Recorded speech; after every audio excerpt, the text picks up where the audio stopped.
We're talking street takeovers today. Street takeovers in Washington State are going to be finished. $1,000 fines and making it a criminal offense to be in attendance at a street takeover.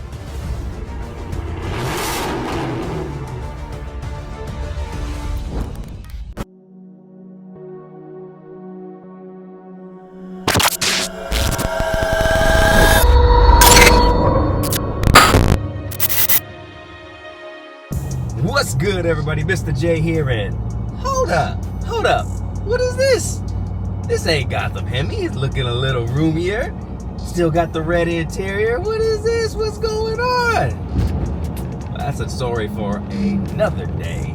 But back to the subject at hand. I'm Mr. J. This is still Gotham Hemi, the channel.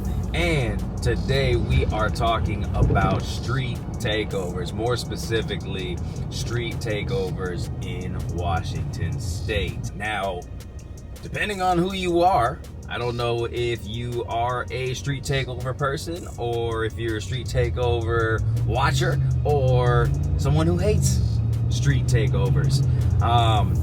Personally, I am not a fan of street takeovers anymore in the form and shape and form that they've taken up recently in the past few years.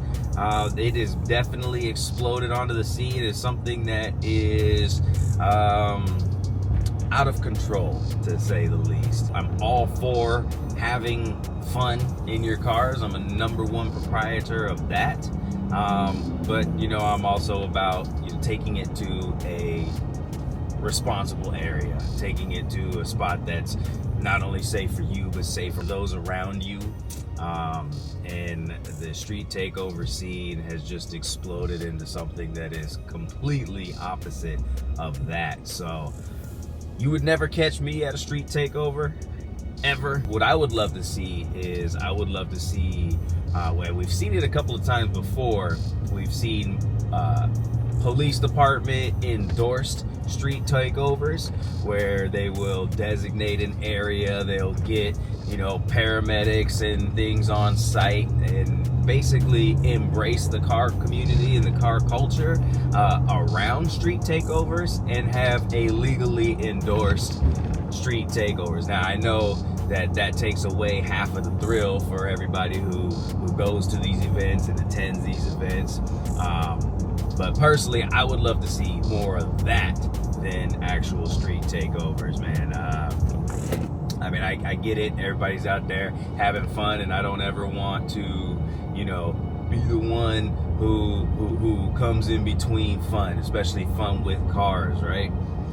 However, these things have effect on other people outside of the events, and personally, to me, that's where I draw the line. If you stopping people from getting to work, if people are catching stray bullets from shots being fired, all that craziness. Like, I watch these videos, I watch these things, and I think a lot of people who attend these would say that they're in the car culture, the car community. And to be honest, man, when I watch them, I don't see a whole lot of car culture. I don't see a whole lot of car community to me. What I know as the car community is an actual community, right?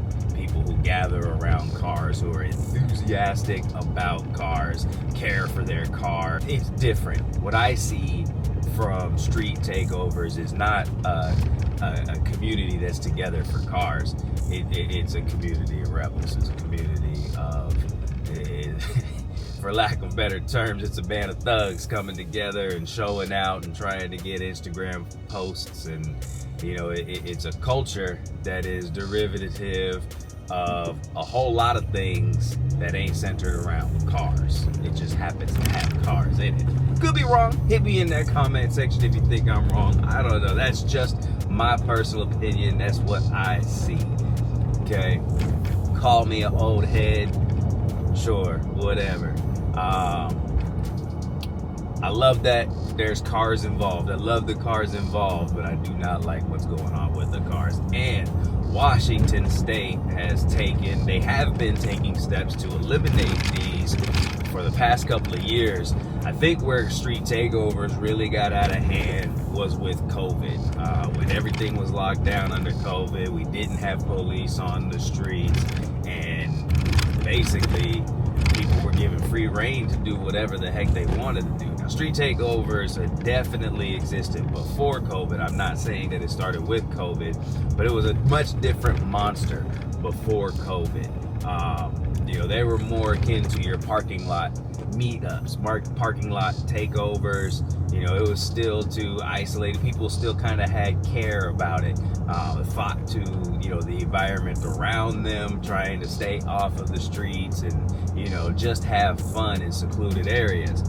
Then COVID happened, and then you start seeing these street takeovers take over, intersections, and then highways, and then freeways. It just grew and grew and grew and snowballed into this big thing, and nobody knew how to combat it. Nobody knew how to stop it.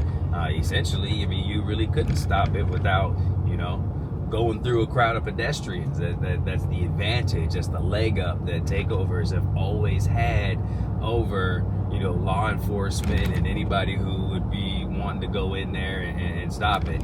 And the unfortunate part is that you see no PD presence, no attempt to stop these things. They just kind of stand back. Actually, as a matter of fact, in Washington State, once these really started going, they enforced no chase laws shortly after, just because, the danger of the situation. You get these high horsepower cars obviously willing to do anything, and when you go in there to get them, obviously they're going to take off, and chases were endangering people everywhere, so they implemented no chase laws, which obviously didn't help the situation. That really definitely exponentially propelled the situation. It just emboldened people, like, oh, they can't chase me? For sure I'm running. I ain't stopping for shit. I got 1,000 horsepower. You think you gonna stop me anyway? Nah, for sure ain't gonna stop for the fact that you cannot stop me. Slowly over the years, they've been trying new things, new implementations. They're going out there impounding cars. It's now yours. We are impounding those cars. We saw down south, we saw a huge sting operation where they investigated for months. They went to these street takeovers and infiltrated them from the inside, and they impounded something like 200 cars in one day. And with never giving them back, people got, Hellcat notes to pay off, and they ain't even got that car anymore. We see all kinds of things to little to no effect. The thing is that these are bold individuals that are playing the catch me if you can game, and they have a crowd behind them that supports them to do so, emboldens them to do so. As much as the police are tasked to take them down, they're also tasked with the individual responsibility of keeping everybody safe. And that is really where the crux lies, is what is that? Where do you toe that line between keeping people safe and going after the people who need to be stopped? Here in Washington State, like I said, they've tried different things like impounding cars, traffic fines, all of that, but it has always been geared towards the driver, which means, number one, you have to catch the driver, which means to catch the driver, you have to get through the crowd. Well, that security blanket is going away, because now, signed into legislation, the best move that they could do, the thing that they could have done from the start, the smartest move, has finally been made. They have made it illegal to attend street takeovers. That is street takeovers' biggest defense against police, is that crowd of people that's going to stand in between the police and the vehicles. They now made it illegal to attend these events. Now, what does that mean? That means now They ain't even got to go after the cars at all whatsoever. If I'm somebody who's tasked with defeating these street takeovers, and I'm given the moral obligation to choose between chasing the cars down, holding them accountable, and keeping people safe, I'm not even approaching the cars. Not armed with this, not anymore. This is a game changer. Imagine this. Street takeovers happening, it gets reported to police. Instead of trying to organize a whole bunch of cars on different intersections and basically box them in is the methodology right now, which you never hold a car takeover in a spot that only has 1 or 2 entrances, right? You are picking a key location where it has multiple escape routes. So instead of doing all the lit work of that and then going and busting it up, trying to chase these guys down, box them in, opening up the opportunity for pedestrians to get run over, shots rang out, all of that craziness, now you just send in a bicycle brigade. Whole bunch of cops en masse, not even behind the wheel of cars. They just roll up to the event and start throwing cuffs on people. That is the biggest thing that they needed to do to deter these events. Now you might be thinking, oh, it's not going to stop people from driving. You're damn right. It's not going to stop the people from driving. It's not going to target the donuts and all of that stuff that's going on in the streets. It is not stopping that. But what they are doing very astutely is going after the protection that these vehicles can have. Like I said, the biggest buffer, the biggest stopper between a street takeover and police cracking down on it is the crowd, keeping the people safe. You start rolling up to these crowds, you start throwing cuffs on wrists, start locking them up, and it comes with a $1,000 fine just to be in attendance at these events. Man, it's not gonna take very long. It's not gonna take very long before people start thinking twice about going to these events. When you're on foot, you have no escapability, none whatsoever. What you did have was the ignorant card. Oh, I'm just observing. I'm not here. I'm not a part of the event. I'm just stopping y'all from, taking down the event. Like, I'm just the buffer in between. You had the ignorance card. Now that card's gone. Now they can just walk up, arrest you, give you a ticket, $1,000. I guarantee you hit up a few of these car events routinely. Don't even go after drivers. You're going to start thinning out those crowds. Once you start thinning out those crowds, now you've opened the door to go after the cars. You've taken away their immunity. This is a big change to street takeovers, and personally, I think it's a good change. I think it's definitely warranted at this point. We've all seen the crazy videos. We've seen civilians try to go in there and try to put an end to these things because, they see a police task force that largely doesn't know what to do with the situation, doesn't know how to handle the situation. So they go in there, old people getting their asses beat, shot, whatever. People trying to drive through, get to work, get home, whatever, getting their cars stomped on, windows smashed out. We've seen it. These things are menace to society. There's, for lack of better terms, that is exactly what these are. It's a rabble of menaces to society that don't care about people's well-being outside of themselves. They only care about, having fun and being destructive while having fun. And you could know that the argument's going to be thrown out there that, oh, they're just trying to have fun. No, you watch these videos and yes, they're having fun, absolutely, but there is also there's also a will to be destructive in there.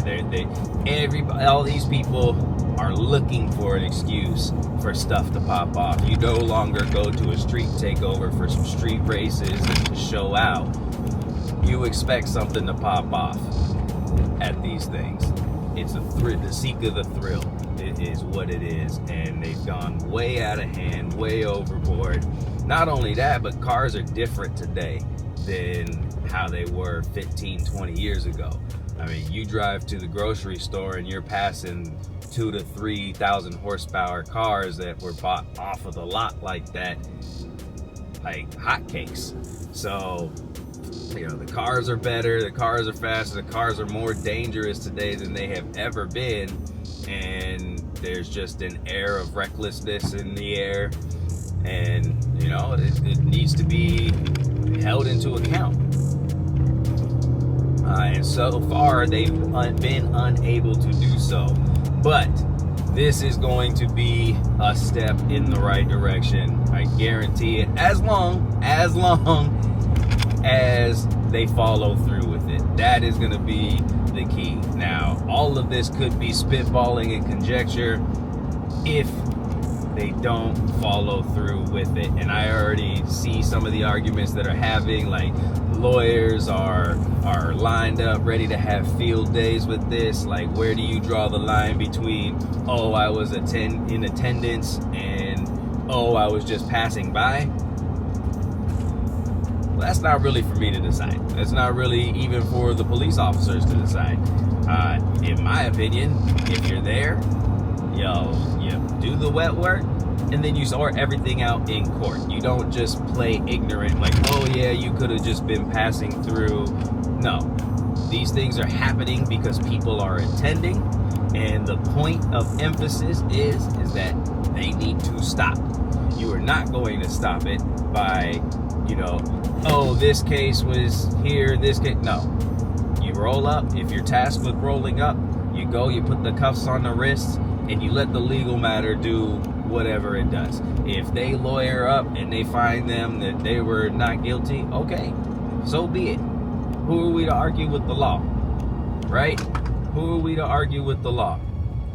If that's what they're gonna go through, but don't give up on the situation just because that is what's going to happen, or that's the risk.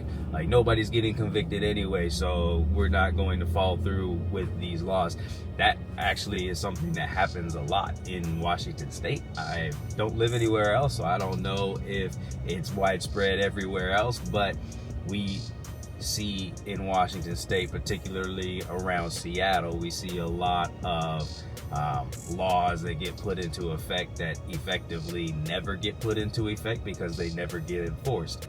This very well might be one of them. Personally, I think that this is something that should work as long as everybody has the follow through with it. So yeah, Washington State is handing out $1,000 fines and making it a criminal offense to be in attendance at a street takeover. That's pretty big news. Pretty big news. I don't know what other states around the country are trying to do to combat this. I do know that this is a countrywide issue. This isn't just Washington or California or whatever. This is a widespread issue. And quite honestly, we've seen a couple different variations of how to take it over. I personally think that this is the best one, and it should work. It should work. All it takes is a little bit of follow through.